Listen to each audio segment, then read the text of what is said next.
Hey everyone, I'm Elliot Sanchez with Compass Real Estate here in Austin, Texas. I'm starting a series where I run through different neighborhoods around the Austin metro and talk about what it's actually like to live there and run there, beyond the listing photos and marketing descriptions. Today's run is in Allandale, which is actually the neighborhood where I live, so this one's a good place to start. As we go through the run, I'll give you a sense of the history of the area, what the homes are like, who tends to move here, and the trade-offs you should know about if you're considering living in this part of Austin. Allandale sits in north central Austin, just a few miles north of downtown. The neighborhood is generally bordered by Burnett Road on the east, Mopac on the west, Anderson Lane to the north, and 45th Street to the south, although some locals will argue that the true southern border is Northland Drive. That central location is one of the main reasons people are drawn here. From Allandale, you can reach downtown Austin, the University of Texas, the Domain, or the Arboretum fairly quickly.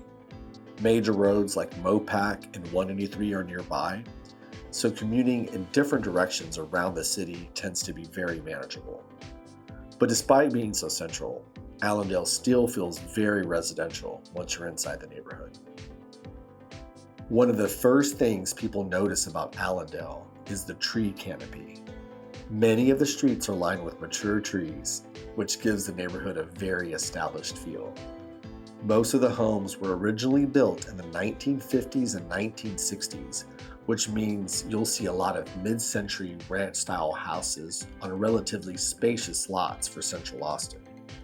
Over time, many homes have been renovated, some remain original, and new construction has started to appear throughout the neighborhood. It's also worth noting that while other central Austin neighborhoods are starting to see 2 homes built on a single lot, most new construction in Allandale is still 1 home per lot. So as you move through the neighborhood, you'll often see a mix of original mid-century homes alongside updated or modern houses. That blend of old and new is part of what makes Allandale unique. As you would expect, the history of the area actually goes back much further than the houses you see today. The land that eventually became Allandale was originally part of an 1841 land grant given to George W. Davis, who served in the Battle of San Jacinto during the Texas Revolution. Over time, that land was gradually sold and subdivided.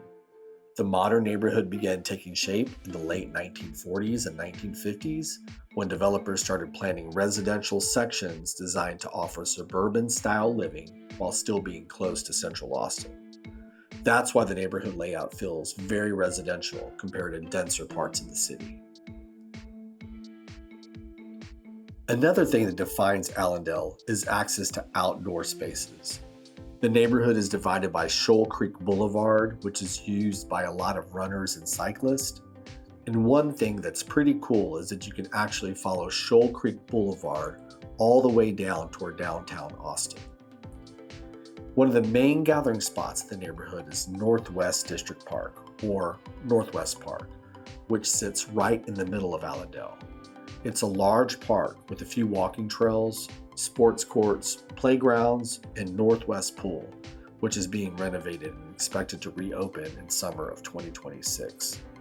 If you live nearby, it's the kind of place you can walk your dog, take your kids to the playground, or just get outside for a run like this.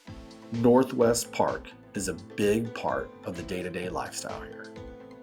In terms of the type of buyers who move here, Allandale tends to appeal to a few groups. First, people who want to stay close to central Austin without living right in the middle of downtown activity. Second, families who want quiet residential neighborhood with highly rated schools and nearby parks. And third, buyers who appreciate older homes with character and are comfortable with the idea of renovating or updating a property over time. Compared to some of the newer suburbs around Austin, on average, homes here tend to be smaller but closer to the city. So for many people, the decision becomes a trade-off between proximity and space.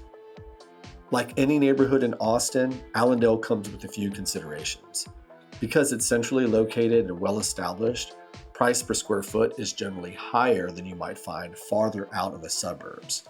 Homes are also generally older, which means buyers sometimes need to think about updates, renovations, or maintenance.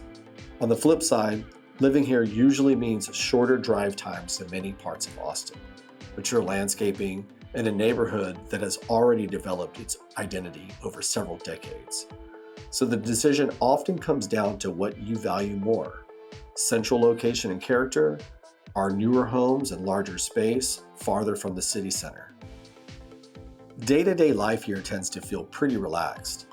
Even though you're close to busy roads like Burnet and Mopac, the interior streets are usually quiet and residential. That said, the western edge of the neighborhood does sit near railroad tracks, so keep that in mind. Many residents end up frequenting nearby restaurants and coffee shops and stores along Burnet Road, which has developed into a popular local corridor over the years. So while Allandale isn't fully walkable in the way some dense urban neighborhoods are, it still offers a lot of everyday convenience nearby. Here's a quick running review for this neighborhood. Lots of tree cover, mostly flat terrain, and fairly quiet streets that connect through a few parks, so it's actually a pretty enjoyable place to run. There's also a nice loop through the neighborhood that many people use for running and cycling, and a couple of local races actually pass through Allandale each year. I give today's Allandale run an 8 out of 10. And if you're thinking about relocating to Austin and trying to figure out which neighborhoods might fit your lifestyle, please reach out for my free relocation guide. And in the next video in this series, I'll be running through another part of the Austin metro to give you a sense of how different areas compare. Thanks so much.